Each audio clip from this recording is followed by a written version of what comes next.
Falling for your roommate is complicated. Falling for your alien roommate during their mating season? That's a whole different universe of problems. Alex was having the worst month of their life. Their roommate had just moved out without warning, leaving them with rent they couldn't afford alone. As a graduate student studying strange life forms and biology, money was already tight. They posted ads everywhere, getting more desperate by the day. That's when they got a message from someone named Kale. The profile picture showed someone with striking features and an oddly formal way of writing. I require accommodation near the university. I am a quiet individual and maintain cleanliness. Would this be acceptable?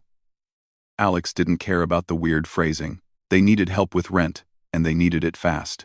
When Kale showed up at the apartment, Alex was immediately struck by how different they looked. Not in a bad way. Just unusual. Their eyes seemed to catch the light strangely, almost like they changed color depending on the angle. Their skin was flawless, almost too perfect. And they moved with this graceful, fluid motion that seemed almost unnatural. Alex figured they must be from some distant country with different genetics or something. The first few days went surprisingly well. Kale kept to themselves mostly, staying in their room during the day and only coming out at odd hours. They never seemed to eat regular food, which Alex found strange. Instead, Kale had these weird supplement drinks that looked more like science experiments than meals. But hey, Alex wasn't one to judge. They'd lived on instant noodles for weeks before. Alex started noticing other odd things too. The apartment was always warmer when Kale was around, like they were giving off heat somehow.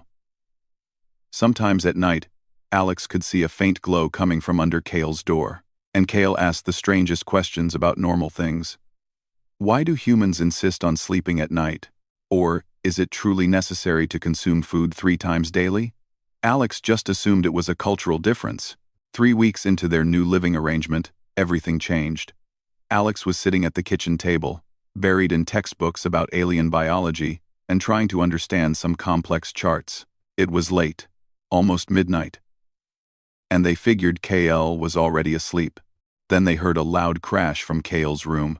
Alex jumped up and rushed over, knocking on the door. "Hey, you okay in there?" No answer.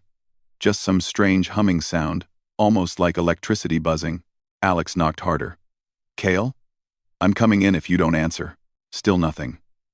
Alex opened the door and froze. Kale was on the floor, curled up and shaking. But that wasn't the shocking part. Their skin was glowing. Actually glowing with this soft blue light.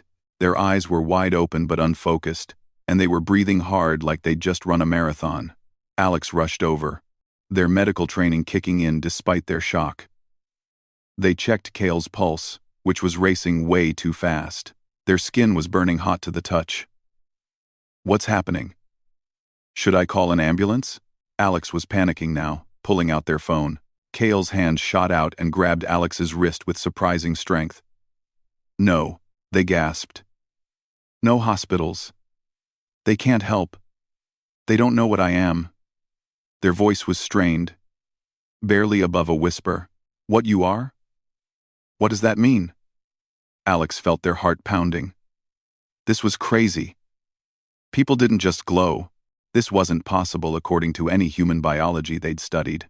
Kale looked up at them, and their eyes were doing that color-shifting thing again, but more intense now, swirling between blue and purple, and something Alex didn't even have a name for. "I'm not from here," Kale said slowly. "Not from this country. Not from this planet." Alex sat back on their heels, mind racing. This was insane. Aliens weren't real. Except Alex studied xenobiology, the theoretical study of non-Earth life forms. They'd always assumed it was hypothetical, that they'd never actually encounter anything real. And now their roommate was telling them they were an actual alien? "You're serious," Alex said. It wasn't really a question. The glowing skin and impossible eye color kind of proved the point. Kale nodded weakly. "I'm Celestrian. There's a program. Has been for centuries. Some of us come to Earth to study, to observe. We're supposed to blend in, not draw attention, but something's wrong with me." The medication I take to control certain biological cycles, it's not working anymore. Your atmosphere, something about it is interfering. What kind of biological cycles? Alex asked, their scientific curiosity fighting with their shock. Kale's glow intensified, and they curled up tighter. Mating season, they said, and Alex could hear the embarrassment in their voice even through the pain. It happens every 7 years. The medication suppresses it completely back home, but here, something's different. It's hitting me full force, and I can't control it. Alex's mind was spinning. An alien. A real alien. Having some kind of biological crisis right here in their apartment. This was beyond anything they'd ever imagined, and somehow, they were the only one who could help. Okay, Alex said, forcing themselves to think clearly. Okay. We'll figure this out. What do you need? How do I help you? Kale managed to sit up, still trembling and glowing faintly. They looked at Alex with something like gratitude mixed with fear. I need to stay somewhere with controlled temperature and specific lighting. The cycle makes us extremely sensitive to environmental changes. Without the right conditions, I could get really sick. Maybe even die. Alex felt their stomach drop. This was way more serious than they'd thought. They helped Kale to the couch and ran to grab every blanket they could find. Tell me exactly what you need. Temperature? Lighting? Anything. Over the next hour, Kale explained as much as they could between waves of discomfort. Their species experienced this cycle that was part biological, part emotional. During this time, Celestrians released pheromones, their body temperature fluctuated wildly, and they felt an overwhelming need to bond with someone. Back on their home world, it was carefully managed with medication and social structures. Here on Earth, Kale was completely unprepared. I should leave, Kale said quietly. This isn't fair to you. You didn't sign up for this. Alex was about to respond when their phone buzzed with a weather alert. A massive snowstorm was heading their way, expected to last several days. The city was already issuing travel warnings. Alex looked out the window and saw snow starting to fall heavily. You can't go anywhere in this, Alex said. And honestly, even if you could, where would you go? Who else knows what you are? Oh, Kale shook their head. Only my supervisor at the university. Dr. Chen. She's part of the integration program. Helps coordinate everything. But I can't reach her right now. The storm must be affecting communications. Alex made a decision. They'd spent years studying alien life theoretically. Now they had a real alien in their apartment who needed help. There was no way they were going to let KL suffer or worse. We're doing this together. Tell me what you need, and I'll make it happen. They spent the rest of the night converting the living room into a comfortable space for KL. Alex adjusted the thermostat, set up special lamps they had for their plants that seemed to help, and created a nest of blankets and pillows. KL's condition seemed to stabilize a bit with the changes, but then Alex started noticing something strange happening to themselves. Whenever they got close to KL, they felt this warm, pleasant sensation. Their heart would beat faster, and they'd catch themselves staring at KL longer than necessary. It wasn't just because KL was attractive, though they definitely were. It was something deeper, more primal. The pheromones, KL said quietly, noticing Alex's reaction. I'm so sorry. They affect humans too. It's not real what you're feeling. It's just chemistry. Alex sat down across from KL, trying to think clearly through the fog in their head. Tell me more about your world. About why you came here. KL seemed grateful for the distraction. They started talking about their home planet. A place with purple skies and cities that grew from living crystal. They described forests that glowed at night, and oceans that sang with the movement of creatures humans had never imagined. It sounded beautiful and completely alien. Why Earth? Alex asked. Why study humans? KL's expression grew sad. Because I was running away. Back home, my family had arranged a bonding for me. Someone I barely knew. Someone chosen for political reasons. I didn't want that. I wanted to choose for myself, so I volunteered for the Earth program. It was supposed to give me 7 years of freedom, but the cycle caught up with you, Alex said softly. Yes. And the worst part is, if I bond with someone during this time, it's permanent. Celestrians mate for life. The bond is biological, unbreakable. That's why I'm so scared. I don't want to trap anyone, especially not you. You've been nothing but kind to me. The snow continued to fall outside, piling up against the windows. They were truly stuck together now. Alex brought Kale water and tried to make them comfortable. But the tension in the apartment was growing. Every accidental touch felt electric. Every shared glance lasted too long. Tell me about xenobiology, Kale said, trying to focus on something else. Why did you choose to study it? Alex laughed softly. I always felt like I didn't quite fit in with regular humans, like there was something more out there. I wanted to understand life in all its forms, not just what we see on Earth. Everyone thought I was wasting my time on fantasy. Guess the joke's on them now.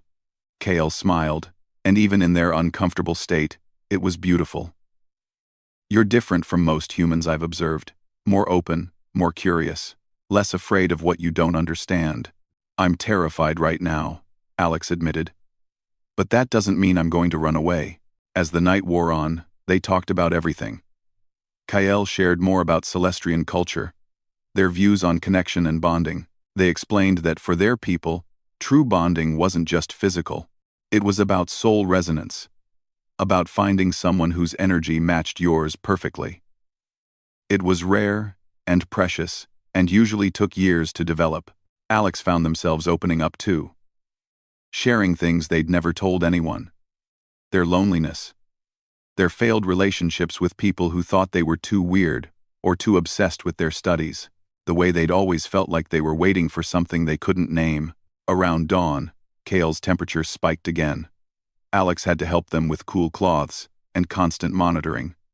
The pheromones were stronger now, and Alex felt their resolve weakening.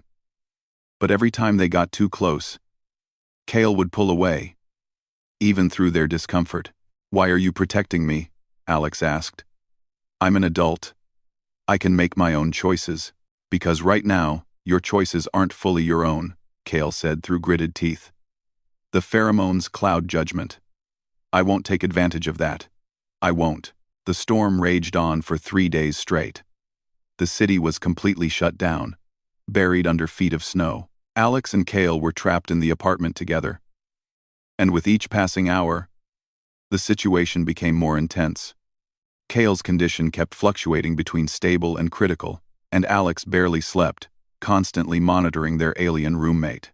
On the second day, Alex finally managed to reach Dr. Chen through email. The professor's response was careful and measured. She confirmed everything Kale had said and added more details that made Alex's head spin. The Celestrian integration program had been running for over 300 years. There were dozens of aliens living normal lives on Earth right now, studying humans and reporting back to their own worlds. But Dr. Chen's warning stuck with Alex the most. If bonding occurs during a mating cycle, it affects both parties permanently. Humans can form similar attachments when exposed to Celestrian pheromones during this time. The bond works both ways. Be very careful about what choices you make in the next few days. They will shape the rest of your life. Alex read the email 3 times, sitting in their bedroom while Kale rested in the living room. This was real. All of it. And they had to decide what to do with this information. The logical part of their brain said to keep distance, to wait it out, to not make any permanent decisions while under the influence of alien biology. But another part, a deeper part, wondered if what they were feeling was really just pheromones. They'd been attracted to Kale from the first day. Before they knew the truth, they'd enjoyed their late-night conversations about philosophy and science. They'd appreciated Kale's quiet presence and odd sense of humor. The pheromones might be making everything more intense, but were they creating feelings from nothing? Or just amplifying what was already there? Alex went back to the living room and found Kale awake, staring at the ceiling. The glow had faded to a soft shimmer, like moonlight on water. Can't sleep? Alex asked. Too much on my mind, Kale replied. I keep thinking about what happens after this. The oversight committee will want answers. They'll probably send me back home. I broke protocol by letting you find out the truth. You didn't have a choice. You were sick. They won't see it that way. Kale turned to look at Alex, and there was real fear in their color-shifting eyes. And going back means facing my family. The arranged bonding, everything I ran from. Alex sat down on the floor next to the couch. What if you didn't go back? What if you stayed here? That would mean giving up everything. My status, my connection to my home world, my family. I'd be essentially exiled. And for what? To live in hiding on an alien planet? Not hiding, Alex said quietly. Living. Actually living the life you want instead of the one chosen for you. Kale sat up slowly, looking at Alex with an expression that was hard to read. Why do you care so much? You've known the truth for less than a week. This isn't your problem. Maybe I want it to be my problem, Alex said, then immediately felt embarrassed. The pheromones were definitely affecting them. They could feel the warmth spreading through their chest, the way their heart raced when Kale looked at them like that. Kale seemed to sense it too. They shifted away slightly. This is exactly what I was afraid of. You're saying things you might not mean. Feeling things that might not be real. Then let's test it, Alex suggested. When this is over, when your cycle ends and the pheromones are gone, we'll see what's left. If these feelings disappear, then we'll know it was just biology. But if they don't, Kale prompted, then maybe they were real all along. The third night was the hardest. Kale's fever spiked dangerously high, and Alex had to physically help them, using ice packs and cool water to bring their temperature down. Kale was barely conscious, mumbling in a language Alex didn't understand. At one point, they grabbed Alex's hand and held on tight, like they were afraid of drifting away. Don't leave, Kale whispered in English. Please don't leave me alone. I'm right here, Alex assured them. I'm not going anywhere. In their delirium, Kale started talking more openly. They confessed how lonely they'd been on Earth, how hard it was to constantly pretend to be human, to never fully connect with anyone. They talked about watching Alex from afar before they became roommates, admiring how passionate Alex was about their studies, how kind they were to everyone they met. I chose you, Kale mumbled. When I saw your roommate ad, I chose you specifically. I thought maybe, if I had to hide, at least I could hide near someone interesting. Someone good. Alex felt their throat tighten. They continued cooling Kale down, brushing damp hair away from their forehead. I'm glad you chose me. When Kale finally fell into a more stable sleep, Alex sat back and tried to process everything. Their whole worldview had been shattered and rebuilt in less than a week. Aliens were real. Magic like biology was real. And somehow, they'd ended up in the middle of the most complicated situation imaginable. By the fourth day, the storm finally started to clear. Kale's condition began to stabilize as the worst of the cycle passed. They were still experiencing symptoms, but the dangerous fever had broken. Alex, exhausted but relieved, made them both tea and sat down to have a serious conversation. We need to talk about what happens next, Alex said. The storm's ending. Soon you'll have to decide about the oversight committee. Kale nodded slowly. I know. And you need to decide too. Dr. Chen explained the bonding process to you. You know what continued exposure could mean. I do, and I've been thinking about it constantly. Alex took a deep breath. I want to propose something. We handle this the right way. We maintain distance while your cycle completes. We talk to Dr. Chen and a counselor who understands this situation, and when everything settles, when we're both thinking clearly, without any biological interference, we see what's real. And if it's not real, Kale asked quietly, then we'll deal with that too. But at least we'll know for sure. Alex leaned forward. I'm not saying this because of pheromones, Kale. I'm saying it because in the past week, I've seen who you really are. You're brave and kind and fascinating. You crossed galaxies for freedom. That's not nothing. Kale's eyes shimmered, and Alex realized they might be crying. No one's ever said anything like that to me before. Then you've been around the wrong people. Both humans and Celestrians. They spent the rest of the day planning. Alex helped Kale contact Dr. Chen properly, and they set up a meeting for after the cycle ended. They established clear boundaries about physical contact and personal space. It wasn't easy, especially with the pheromones still affecting them both. But they were determined to do this right. That night, as they sat on opposite ends of the couch watching the snow finally stop falling, Kale spoke softly. "Thank you for not running away, for treating this like a problem we could solve instead of something to fear. That's what you do when you care about someone," Alex replied. "You stay. You figure it out together." The next week was strange in ways Alex hadn't anticipated.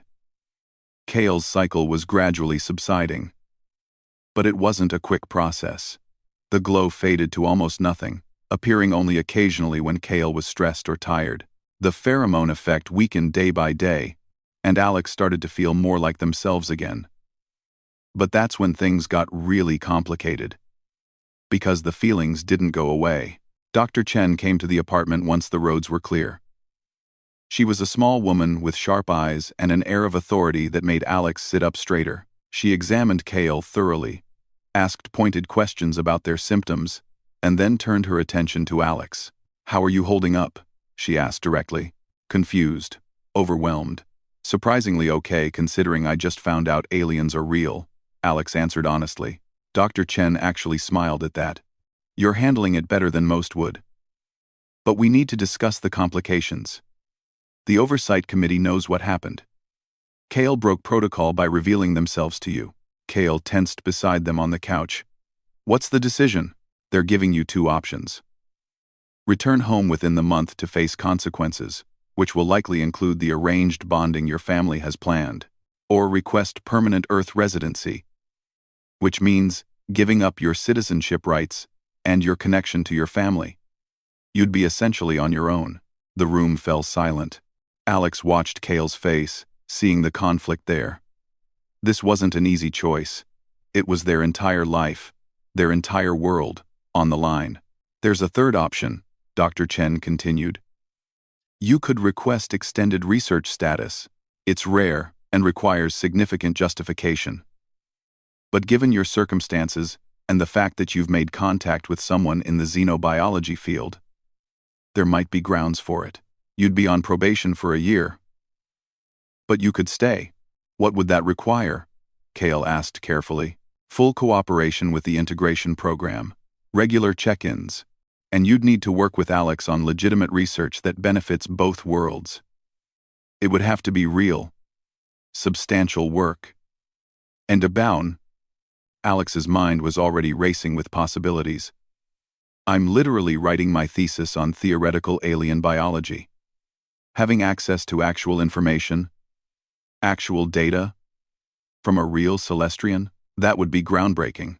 And if we could present it in a way that helps both species understand each other better." "It's risky," Dr. Chen warned. "The committee would be watching closely. Any mistakes, any further protocol violations, and Kale would be sent home immediately."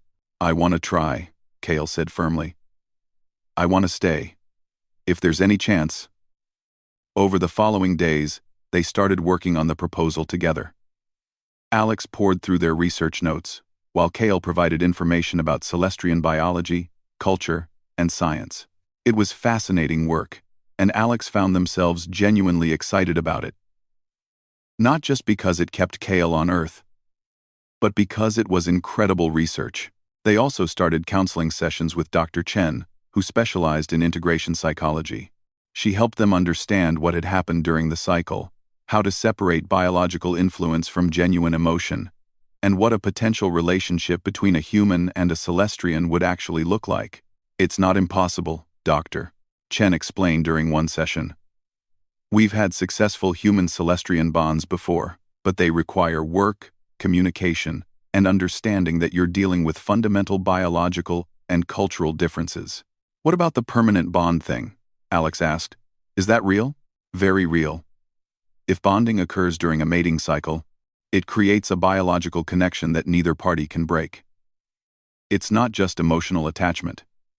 Your brain chemistry actually changes. It's why Kale was so careful about maintaining distance. Alex glanced at Kale, who was sitting quietly, listening. But we didn't bond. We maintained boundaries. You did, Doctor, Chen confirmed. Which means you both still have a choice about what happens next. That's important. Any relationship you pursue now will be based on genuine feelings, not biological compulsion. The counseling helped, but it also made things more complicated. Without the excuse of pheromones, Alex had to confront the fact that they really did have feelings for Kale. Deep feelings. And Kale seemed to be struggling with the same realization. One evening, about 3 weeks after the storm, they were working late on their research proposal. Alex looked up from their laptop and found Kale watching them with that color-shifting gaze. "What?" Alex asked, suddenly self-conscious. "I'm trying to figure out if this is real," Kale admitted. "What I feel when I look at you. It's still there. Even though the cycle is over. Even though the pheromones are gone, I still feel drawn to you." Alex's heart stuttered. "I feel it too. And it scares me because I don't know how to do this. I don't know how to date an alien. I don't even know if that's what you want." "I don't know either," Kale said honestly. "But I think I want to try to find out. If you're willing." They decided to start slow, really slow. They went on their first official date to a quiet coffee shop near campus. Kale ordered something complicated with way too many flavors, and Alex got their usual simple coffee. They talked about normal things, awkward things, like any first date. It was strange and sweet, and occasionally hilarious, when Kale didn't quite understand human dating customs. Wait, so humans intentionally pay money to sit in a dark room and watch fictional stories together? Kale asked, when Alex suggested seeing a movie next time. "Yes, that's pretty much exactly what we do." Fascinating. Inefficient, but fascinating. They went on more dates. Museums where Kale pointed out inaccuracies in the space exhibits. Walks in the park, where Kale explained what trees looked like on their home world. Quiet dinners where they argued about science and philosophy and learned each other's boundaries and preferences. But it wasn't all easy. There were hard moments too. Like when Kale received a message from their family, begging them to come home, or when Alex's friends asked too many questions about their mysterious new partner. They had to figure out how much truth to tell, how to protect Kale's identity while still living authentic lives. The Oversight Committee's decision came 2 months after the storm. They were sitting in Dr. Chen's office, both nervous, when she delivered the news. "They approved your extended research status, Doctor," Chen said, and Kyle actually gasped with relief. "But there are conditions. You'll be monitored closely for the next year. Your research must produce genuine results. And Kale, you need to understand that this is essentially a test. They're watching to see if you can really build a life here." "ADT. I can," Kale said with certainty. "I will." That night, they celebrated in their apartment. Nothing fancy, just takeout, and the kind of comfortable silence that comes from genuine companionship. Alex looked at Kale, seeing them relaxed and happy in a way they'd never seen before. "You're really staying," Alex said softly. "I'm really staying," Kale confirmed. "Is that okay?" "More than okay." 6 months later, Alex was defending their thesis in front of a panel of professors. Their presentation included groundbreaking research on theoretical xenobiology, supported by anonymous data from an unnamed source. They couldn't reveal Kale's identity publicly, but the information they'd gathered together was revolutionary. It challenged assumptions about alien life and proposed new frameworks for understanding biology beyond Earth. The defense went incredibly well. Professors who had previously dismissed xenobiology as fantasy were now leaning forward with interest, asking detailed questions. Alex fielded them all confidently, backed by months of research and Kale's patient explanations of how things actually worked on other worlds. Kale was sitting in the back of the room, trying to blend in as just another graduate student. But when Alex looked their way, they gave a small, proud smile that made Alex's heart soar. They'd done this together. After the successful defense, they went to their favorite quiet restaurant to celebrate. They'd moved to a bigger apartment together the month before, a decision that felt both terrifying and completely right. It was their space now, decorated with a mix of human and Celestian aesthetics. Kale had brought some items from their home world, including a small crystal that glowed softly at night and made sounds like distant music. "I'm proud of you," Kale said over dinner. "Your thesis was brilliant. The way you explained complex concepts in ways humans could understand, while still maintaining scientific accuracy, was impressive." "I had a pretty amazing consultant," Alex replied with a grin. "Though I still can't believe you got accepted into the anthropology program. You're literally an alien studying humans." "That's wild." "It's the perfect cover," Kale laughed. "Everyone just thinks I'm an international student with unusual perspectives. If only they knew. Their relationship had grown into something solid and real over the months. They'd learned each other's quirks and boundaries. Alex knew that Kale ran warm and hated cold weather, preferred silence over background noise, and got homesick sometimes for skies they'd never see again. Kale knew that Alex talked to themselves while working, needed coffee before any meaningful conversation, and had nightmares about failure that required gentle reassurance. They'd also learned to navigate the physical aspects of their relationship carefully. Celestian biology was different in many ways, and they'd had to figure out what worked for both of them through patience and communication. Dr. Chen had been an invaluable resource, though some of those conversations had been mortifyingly awkward. But through it all, what remained constant was the genuine care they had for each other. It wasn't the intense, overwhelming feeling from during the mating cycle. It was something quieter but deeper, more sustainable, more real. One evening, a few weeks after Alex's thesis defense, they were cooking dinner together. Alex was attempting to make pasta while Kale prepared their nutritional supplements, which they'd learned to make taste better with some human ingredients mixed in. "I got another message from my family today," Kale said quietly. Alex looked over, concerned. Kale's family had been a constant source of stress. "What did they say?" "They want to visit. They want to meet you." Kale's hands stilled on the counter. "They're not happy about my choices, but they're trying to accept them. They want to understand why I chose to stay." "That's good, isn't it?" Alex asked carefully. "It's terrifying," Kale admitted. "They'll judge everything. My life here, my research, my relationship with you, and if they decide I'm making a mistake, they'll pressure the oversight committee to revoke my status." Alex moved closer, gently taking Kale's hand. "Hey, look at me." When Kale met their eyes, Alex continued, "We'll face them together. We'll show them that you're not just surviving here, you're thriving. You're doing meaningful work. You're happy. And if they can't see that, that's their problem, not yours." Kale's eyes shimmered with that color-shifting quality Alex had grown to love. "When did you get so wise?" "I had a good teacher. Someone who crossed galaxies for freedom taught me that sometimes you have to fight for what you want." They held each other in the kitchen, the pasta forgotten for a moment. It was one of those simple, perfect moments that made all the complicated parts worth it. The Oversight Committee's one-year evaluation came and went successfully. Kale's research was approved. Their integration was deemed successful, and they were granted permanent residency status on Earth. It meant they could stay indefinitely, though they'd never be able to go home again without special permission. On the night they got the news, they sat on their apartment balcony, looking up at the stars. Somewhere up there was Kale's home world, impossibly far away. "Do you regret it?" Alex asked softly. "Giving up everything to stay here?" Kale was quiet for a moment, considering. "I miss things. My planet's purple skies, the way the crystals sing in the wind, food that actually tastes like food to me instead of these supplements, and my family, despite everything." "But," Alex prompted, "but I don't regret choosing freedom. I don't regret choosing myself, and I don't regret choosing you." Kale turned to look at Alex with a soft smile. "On my world, there's a saying.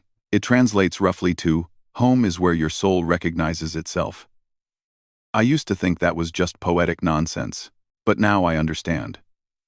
Home isn't a place. It's a feeling. It's being with someone who sees you completely and accepts all of it. Alex felt tears prick their eyes. That's beautiful. And yeah, I feel the same way. They sat together under Earth's stars, two beings from different worlds who'd found something unexpected in each other. Their relationship wasn't perfect. They still had cultural misunderstandings and biological complications. Kale still struggled with Earth's customs, and Alex still sometimes forgot that their partner wasn't human and had different needs, but they were building something real together. Alex continued their research. Now, with legitimate access to information that advanced human understanding of potential alien life, Kale pursued their anthropology studies, providing insights into human behavior that amazed their professors, and together, they created a life that worked for both of them. A year and a half after that desperate night during the storm, they were hosting a small dinner party. Dr. Chen was there, along with a few carefully selected friends who knew the truth. The apartment was warm and filled with laughter. Alex watched Kale telling an animated story about their first Earth grocery store experience, making everyone laugh with their confused observations about human food storage. This was their life now. Strange, complicated, sometimes difficult, but undeniably theirs. Alex caught Kale's eye across the room, and they shared a smile that needed no translation across species or cultures. It was a smile that said, "We made it," and "I'm glad you're here, and this is where I belong."